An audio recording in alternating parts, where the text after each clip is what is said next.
앞번 강의에서 상의 형성을 설명하기 위해 렌즈를 통과하거나 거울에서 반사되는 광선을 학습하였습니다. 이 설명으로 광선 광학에 관한 부분을 어느 정도 마무리 지은 것 같습니다. 이번 강의에서는 파동 광학에 관심을 둘 것인데요. 이는 빛의 간섭, 회절 및 평광에 대한 내용이 포함되어 있겠습니다.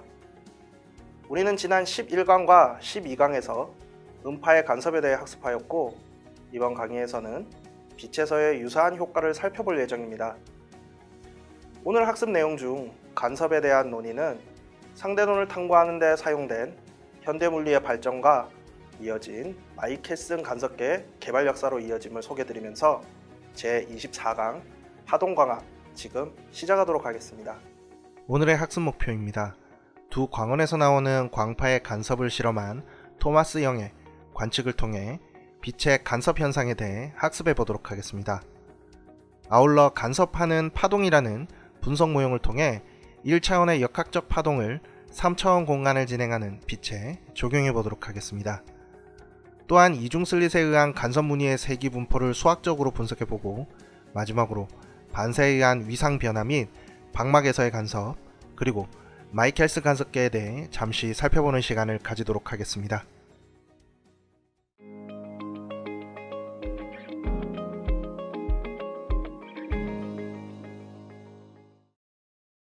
(12강에서) 파동의 간섭을 공부하면서 두 개의 역학적 파동이 중첩해 보강 또는 상쇄될 수 있다는 것을 확인하였습니다. 보강 간섭의 경우 각 파동의 진폭보다 합해진 파동의 진폭이 더 큰데요. 반면에 상쇄 간섭에서는 합해진 파동의 진폭이 합해지기 전 두 파동의 진폭 중에 큰 것보다 더 작습니다. 빛의 파동 또한 서로 간섭을 하겠는데요. 기본적으로 광파와 연관된 모든 간섭은 각 파동을 구성하는 개별 전 자기장이 합쳐질 때 일어난다고 보시면 되겠습니다. 두 광원에서 나오는 광파의 간섭은 영의 이중슬릿 실험을 통해 확인할 수 있겠습니다. 다음 그림은 영의 이중실러스님의 계략도와 실험 결과를 보여주는 스크린입니다. 평면파의 빛이 두 슬릿 S1과 S2를 가진 장벽으로 들어갑니다. 슬릿의 긴 방향은 왼쪽 그림의 화면에 수직이겠습니다. 두 슬릿으로부터 나오는 광선은 슬릿을 떠날 때 위상이 같겠는데요. S1과 S2에서 나오는 빛은 스크린 위에 밝고 어두운 평행한 띠를 만드는데 이를 간섭문이라고 합니다. S1과 S2에서 나오는 빛이 스크린 위의 한 점에 도달해 그곳에서 보강 간섭을 일으킬 때 밝은 무늬가 나타나며, 두 슬릿에서 나오는 빛이 스크린 위의 임의의 점에서 합쳐져 상쇄되면 합쳐지는 어두운 무늬가 생긴다고 보시면 되겠습니다. 다음 그림은 두 파동이 스크린 위에서 결합할 수 있는 몇 가지 방법에 대한 계략도가 되겠습니다. 첫 번째 그림에서 두 파동이 스크린이 중앙에 있는 점 O에 도달하겠습니다. 이 파동들은 같은 거리를 진행하기 때문에 점 O에 같은 위상을 가지고 도달하며 그 결과 보강 간섭이 일어나서 밝은 무늬가 보이게 되는 것입니다. 두 번째 그림은 두 파동이 같은 위상으로 출발하지만 아래 파동은 위 파동보다 한 파장만큼 더 진행해 스크린 위의 점 P에 도달하는 것을 보여주고 있습니다. 아래 파동은 위 파동보다 정확히 한 파장 뒤에 도달하기 때문에 이들 두 파동은 점 P에서 여전히 같은 위상을 가지고 이 점에서 두 번째 밝은 무늬가 나타나겠습니다. 이제 세 번째 그림처럼 O와 P 사이의 점 R을 생각해 보겠습니다. 이 점에서 아래 파동은 위 파동보다 반파장 늦게 도달하는데요. 이것은 위 파동의 마루 부분이 아래 파동의 골 부분과 겹쳐져 점 R에서 상쇄 간섭이 일어나는 것을 의미합니다. 이런 이유 때문에 이 점에서 어두운 무늬가 보이는 것이라고 보시면 되겠습니다. 이웃하고 있는 두 전구에서 나온 빛이 합쳐질 때 하나의 전구에서 나오는 파동은 다른 전구에서 나오는 파동과 무관하게 방출되기 때문에 간섭 효과가 관찰되지 않는데요. 두 전구에서 나오는 파동은 시간에 따른 일정한 위상 관계를 유지하지 않습니다. 전구와 같은 일반적인 광원에서 나오는 파동은 나노초보다 짧은 시간 간격 동안에 불규칙한 위상 변화를 일으키게 됩니다. 따라서 보강 간섭, 상세 간섭 또는 중간적인 현상에 대한 조건들은 이와 같은 매우 짧은 시간 동안에만 유지된다고 보시면 되겠습니다. 사람의 눈이 그런 빠른 변화를 따라가지 못하기 때문에 간섭 현상을 보지 못하는 것인데요. 이런 빛을 비간섭성 광원이라고 합니다. 파동의 간섭을 관측하기 위해서는 다음의 조건들이 맞아야 하겠습니다. 예를 들어 하나의 증폭기로 구동하는 이웃한 두 확성기에서 나오는 단일 진동수를 가지는 파들은 서로 간섭을 일으킬 수 있겠는데요. 이것은 두 확성기가 간섭성을 가지고 있기 때문입니다. 즉, 두 확성기가 동시에 같은 방식으로 증폭기에 반응한다고 보시면 되겠습니다. 간섭성을 지닌 두 개의 광원을 만드는 일반적인 방법은 두 개의 작은 구멍을 갖는 장벽에 단색 광원을 비추는 것인데요. 하나의 광원이 빔을 만들고 두 개의 슬릿은 단지 그 빔을 두 부분으로 나누는 역할만을 하기 때문에 두 슬릿에서 나오는 빛은 간섭성을 가지고 있겠습니다. 광원에서 방출되는 빛의 불규칙한 변화가 있더라도 이는 동시에 두 빔 모두에서 일어나겠습니다. 그 결과 두 슬릿에서 나오는 빛이 스크린에 도달할 때 간섭 효과를 관찰할 수 있겠습니다. 왼쪽 그림과 같이 빛이 슬릿을 통과한 후 원래 방향으로만 진행한다면 파동은 겹치지 않고 아무런 간섭 무늬를 볼 수 없습니다. 그 대신 파동은 오른쪽 그림과 같이 슬릿을 통과한 후 퍼져나갈 것입니다. 다시 말하면 빛은 직선 경로로부터 벗어나 만약 직진한다면 그림자가 지는 영역으로 들어갈 것입니다. 22강에서 배웠던 것처럼 빛이 처음에 직선 경로로부터 벗어나 퍼지는 것을 회절이라고 하겠습니다.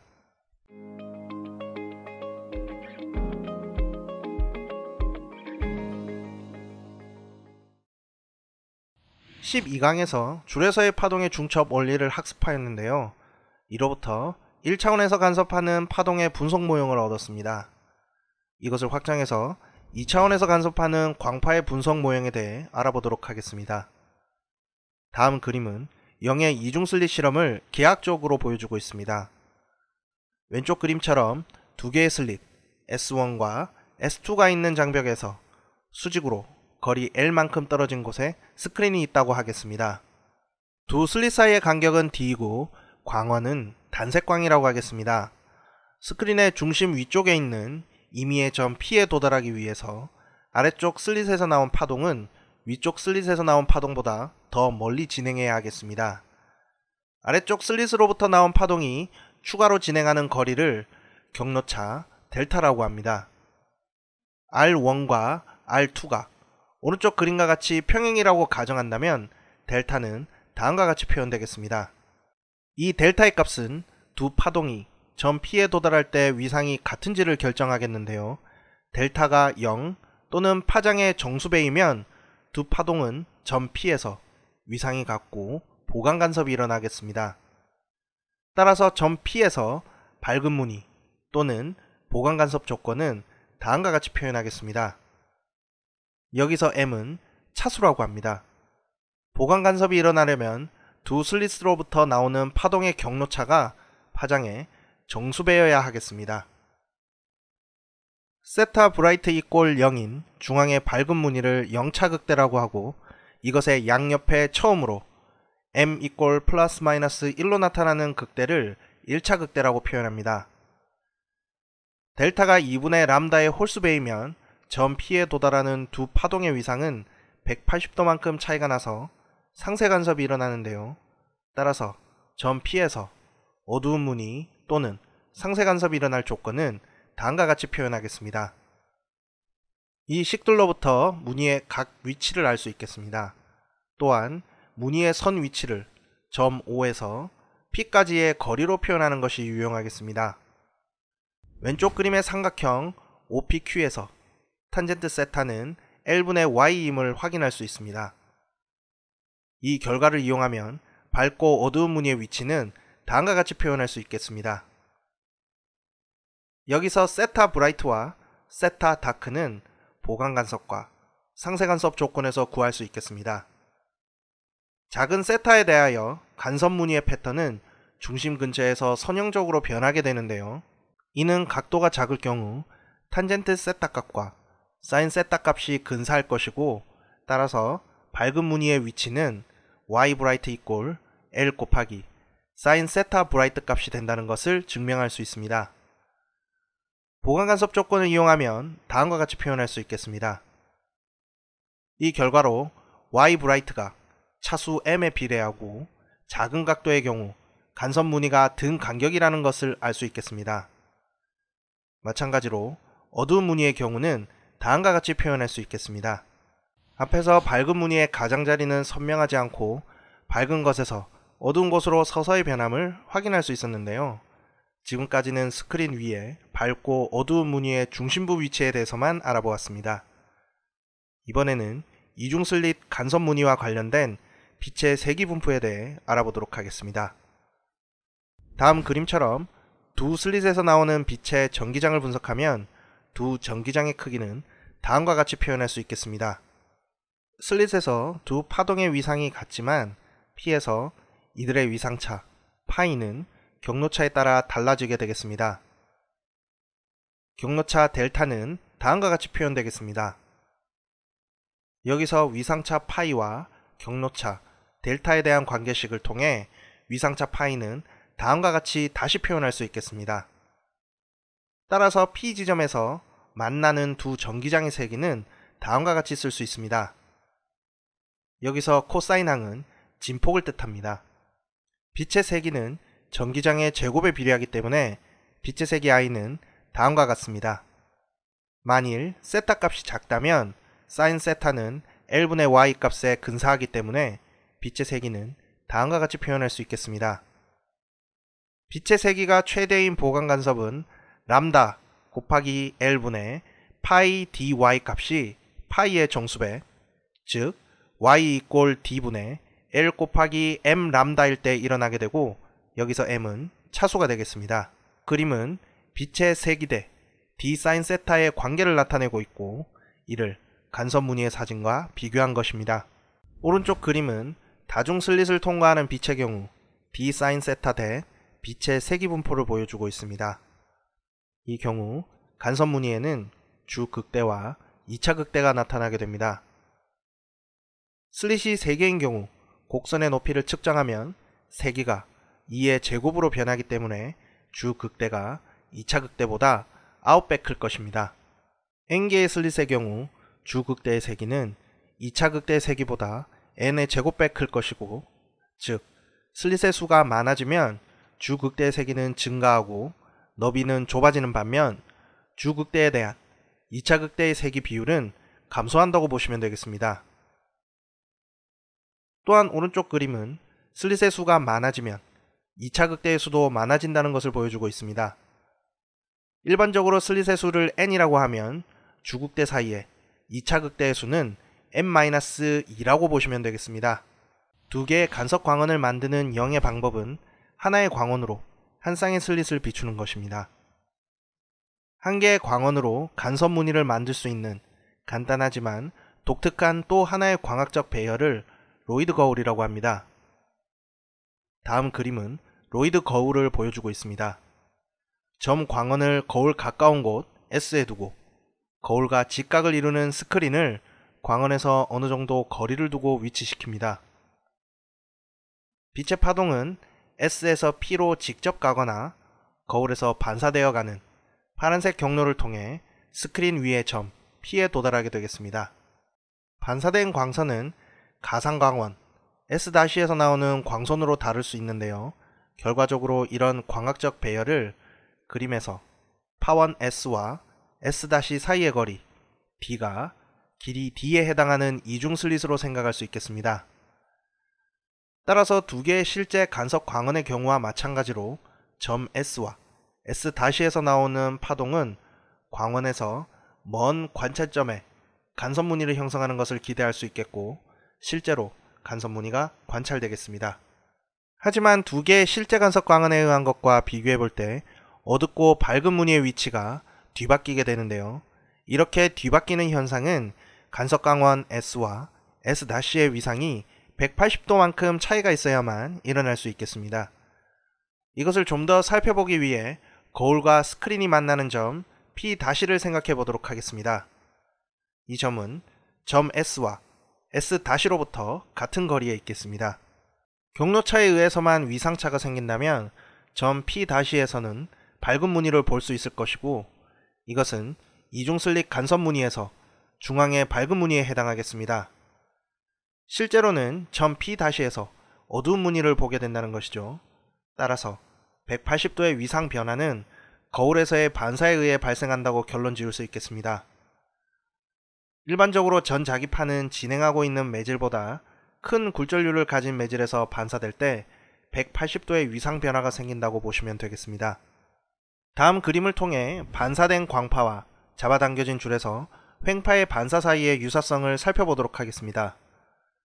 줄에서 반사되는 펄스는 선 밀도가 더 큰 줄 또는 단단한 지지대의 경계에서 반사되는 경우 180도의 위상 변화가 생기지만, 선 밀도가 더 작은 줄 또는 자유로운 지지대의 경계에서 반사되는 경우에는 위상 변화가 생기지 않겠습니다. 이와 마찬가지로 전자기파도 광학적으로 더 밀한 매질의 경계에서 반사될 때에는 180도의 위상 변화가 생기겠지만, 더 작은 굴절률의 매질 경계에서 반사될 때에는 위상 변화가 생기지 않겠습니다. 물 위에 있는 얇은 기름층 또는 다음 그림처럼 비누 거품과 같은 얇은 막에서 간섭 현상을 쉽게 볼 수 있겠습니다. 이것은 방막으로 들어가는 백색광이 방막의 양면에서 반사되어 간섭을 일으키기 때문에 여러가지 색으로 보이게 되는 것이라고 보시면 되겠습니다. 균일한 두께가 T이고 굴절률이 L인 방막을 생각해 보도록 하겠습니다. 방막 안에서 빛의 파장 람다 N은 다음과 같겠습니다. 여기서 람다는 자유공간에서의 빛의 파장이고 N은 방막 재료의 굴절률이 되겠습니다. 다음 그림처럼 공기 중을 진행하는 광선이 방막의 양면에 거의 수직이라고 가정하겠습니다. 그림의 윗면 A에서 반사되는 광선 1에는 입사 광선에 비해 180도의 위상 변화가 생깁니다. 아랫면 B에서 반사되는 광선 2에는 위상 변화가 생기지 않는데요. 이것은 더 작은 굴절률을 가진 매질에서 반사되기 때문입니다. 따라서 광선 1은 광선 2와 180도의 위상차가 있고, 이것은 2분의 람다 n의 경로차에 해당하겠습니다. 하지만 광선 2는 광선 1과 결합하기 전에 이 t만큼 거리를 더 진행해야 한다는 것을 알아야 하겠습니다. 이 t 이꼴 2분의 람다 n이면 광선 1과 광선 2는 위상이 같은 상태로 결합해 보강 간섭이 일어나겠습니다. 일반적으로 방막에서의 보강 간섭의 조건은 다음과 같은데요. 이 조건은 두 광선의 경로차와 반사될 때 생기는 180도의 위상 변화라는 두 가지 상황을 고려한 것입니다. 람다에는 n분의 람다이기 때문에 방막에서의 보강 간섭 조건을 다음과 같이 나타낼 수 있겠습니다. 광선 2가 더 진행하는 거리 ET가 람다 n의 정수배이면 두 파동은 위상이 어긋난 상태로 결합하게 되고, 그 결과 상쇄 간섭이 나타나게 됩니다. 상쇄 간섭에 대한 조건은 일반적으로 다음과 같겠습니다. 위에서 보강 간섭과 상쇄 간섭에 대한 조건들은 방막의 위와 아래의 매질이 같을 때에 성립하게 되겠습니다. 또는 방막의 위와 아래의 매질이 다를 때에는 두 매질 모두의 굴절률이 n보다 작아야 하겠습니다. 방막이 n필름보다 작은 n값을 가진 매질과 n필름보다 큰 n값을 가진 매질 사이에 있으면 보강 간섭과 상쇄 간섭 조건은 서로 바뀌게 되겠는데요. 이 경우 표면 A에서 반사된 광선 1과 표면 B에서 반사되는 광선 2 모두에 대해 위상 변화가 180도이거나 또는 두 광선 모두 위상 변화가 없을 수 있겠습니다. 따라서 반사에 의한 상대적인 위상 변화는 0이라고 보시면 되겠습니다. 그림의 광선 3과 4는 방막을 통과한 빛의 간섭 효과를 주는데요. 이런 효과에 대한 해석은 반사된 빛의 경우와 비슷하겠습니다. 빛의 간섭을 관찰할 수 있는 또 하나의 방법은 평면 볼록 렌즈를 다음 그림과 같이 평면 유리 위에 올려놓는 것입니다. 이렇게 하면 유리 표면 사이의 공기막의 두께는 접점에서 O로부터 점 P의 O가 아닌 어떤 각까지 변하게 될 것입니다. 렌즈의 곡률 반지름 R이 거리 스몰 r보다 훨씬 클 때 위에서 보면 다음 그림과 같이 어두운 원 모양의 무늬를 볼 수 있겠습니다. 이 원 모양의 간섭 무늬를 뉴턴의 원 무늬라고 합니다. 뉴턴 원 무늬의 중요한 응용 가운데 하나는 광학 렌즈의 실험입니다. 다음 그림과 같은 원 모양은 렌즈가 완전히 대칭적인 곡률을 갖도록 연마된 경우에만 얻어질 수 있겠습니다. 이 대칭성이 깨지면 부드럽고 둥근 모양으로부터 변화하는 무늬가 생기는데요. 이런 변화를 보고 렌즈의 결함을 제거하려면 어떻게 다시 연마해야 하는지를 알 수 있다고 보시면 되겠습니다.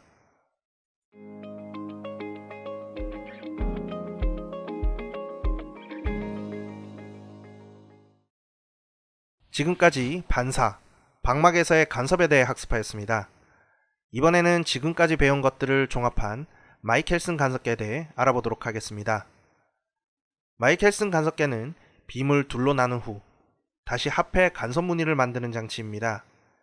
이 장치는 빛의 파장이나 다른 여러 길이를 매우 정밀하게 측정하는 데 사용할 수 있겠는데요. 이는 거울의 변이를 빛의 파장의 몇 배인지 정확하게 셀 수 있는 숫자로 나타낼 수 있기 때문입니다. 다음 그림은 간섭계의 계략도가 되겠습니다.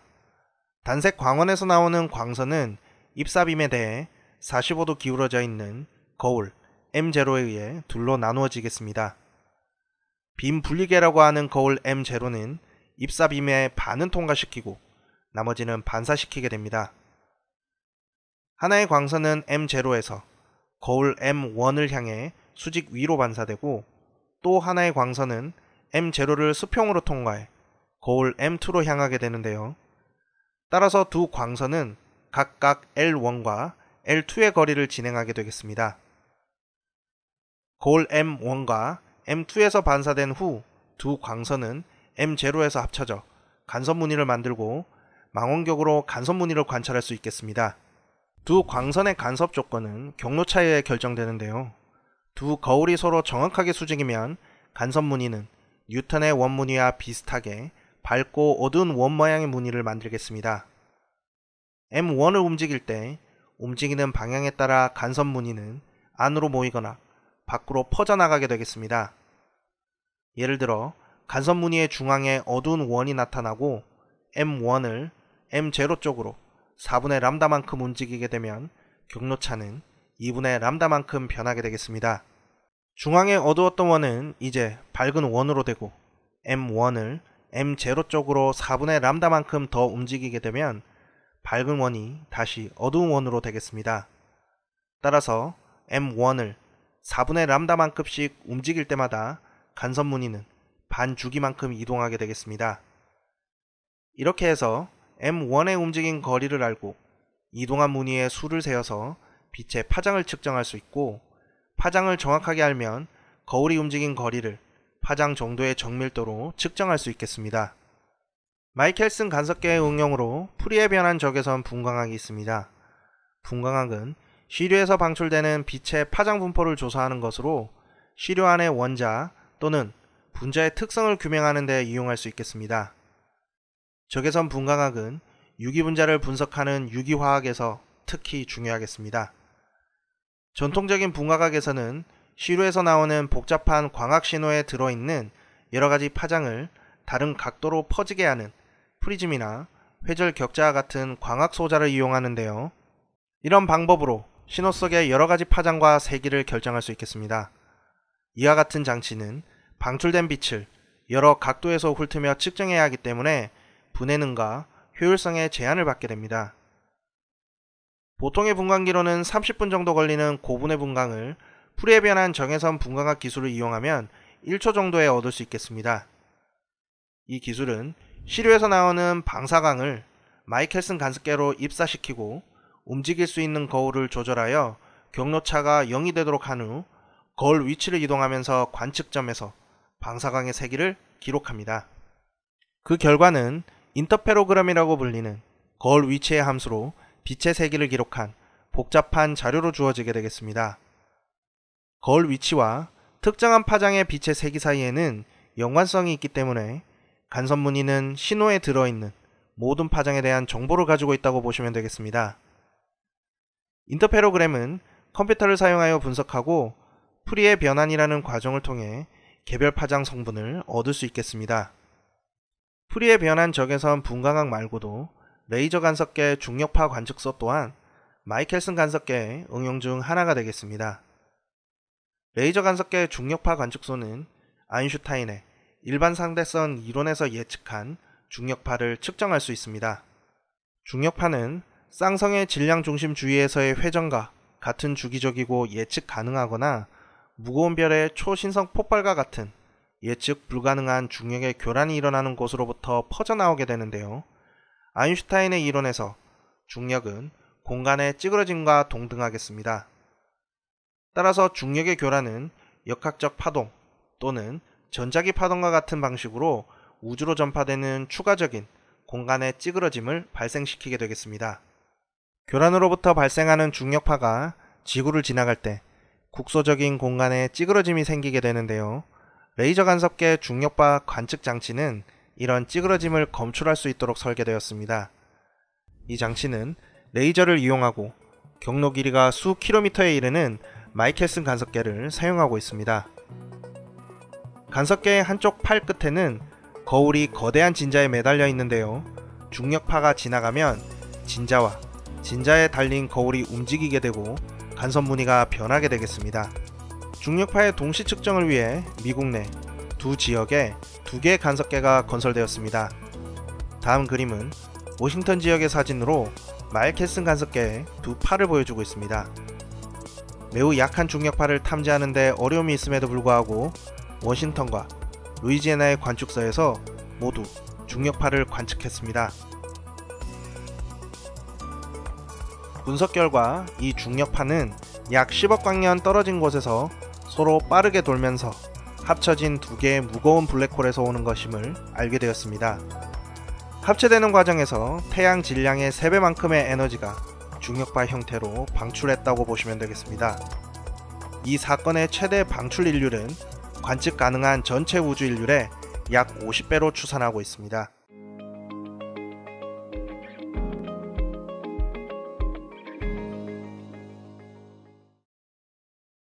왼쪽 그림과 같이 빛이 슬릿을 통과한 후 원래 방향으로만 진행한다면 파동은 겹치지 않고 아무런 간섭 무늬를 볼 수 없습니다. 그 대신 파동은 오른쪽 그림과 같이 슬릿을 통과한 후 퍼져나갈 것입니다. 다시 말하면 빛은 직선 경로로부터 벗어나 만약 직진한다면 그림자가 지는 영역으로 들어갈 것입니다. 22강에서 배웠던 것처럼 빛이 처음에 직선 경로로부터 벗어나 퍼지는 것을 회절이라고 하겠습니다. 물 위에 있는 얇은 기름층 또는 다음 그림처럼 비누 거품과 같은 얇은 막에서 간섭 현상을 쉽게 볼 수 있겠습니다. 이것은 방막으로 들어가는 백색광이 방막의 양면에서 반사되어 간섭을 일으키기 때문에 여러가지 색으로 보이게 되는 것이라고 보시면 되겠습니다. 균일한 두께가 T이고 굴절률이 L인 방막을 생각해 보도록 하겠습니다. 방막 안에서 빛의 파장 람다 N은 다음과 같겠습니다. 여기서 람다는 자유공간에서의 빛의 파장이고 N은 방막 재료의 굴절률이 되겠습니다. 마이켈슨 간섭계의 응용으로 프리에 변한 적외선 분광학이 있습니다. 분광학은 시료에서 방출되는 빛의 파장 분포를 조사하는 것으로 시료 안의 원자 또는 분자의 특성을 규명하는 데 이용할 수 있겠습니다. 적외선 분광학은 유기분자를 분석하는 유기화학에서 특히 중요하겠습니다. 전통적인 분광학에서는 시료에서 나오는 복잡한 광학 신호에 들어있는 여러가지 파장을 다른 각도로 퍼지게 하는 프리즘이나 회절 격자와 같은 광학 소자를 이용하는데요. 이런 방법으로 신호 속의 여러가지 파장과 세기를 결정할 수 있겠습니다. 이와 같은 장치는 방출된 빛을 여러 각도에서 훑으며 측정해야 하기 때문에 분해능과 효율성에 제한을 받게 됩니다. 이번 강의에서 우리는 영의 이중 슬릿 실험을 통해 빛의 파동성에 대해 학습해 보았습니다. 오리엔테이션 시간에 소개해드렸던 뉴턴의 광학, 즉 빛은 입자라는 내용을 반박하는 중요한 실험으로 빛의 간섭 무늬를 통해 간섭과 보강 간섭이라는 개념을 소개하였습니다. 간섭하는 파동의 분석 모형을 통해 슬릿을 통과한 후에 빛의 파장을 측정할 수 있는 방법론을 소개해 드렸으니 간섭하는 파동의 분석 모형의 기본을 꼭 숙지해 주시기 바랍니다. 그럼 제24강 파동광학 강의를 마무리 짓도록 하겠습니다. 감사합니다.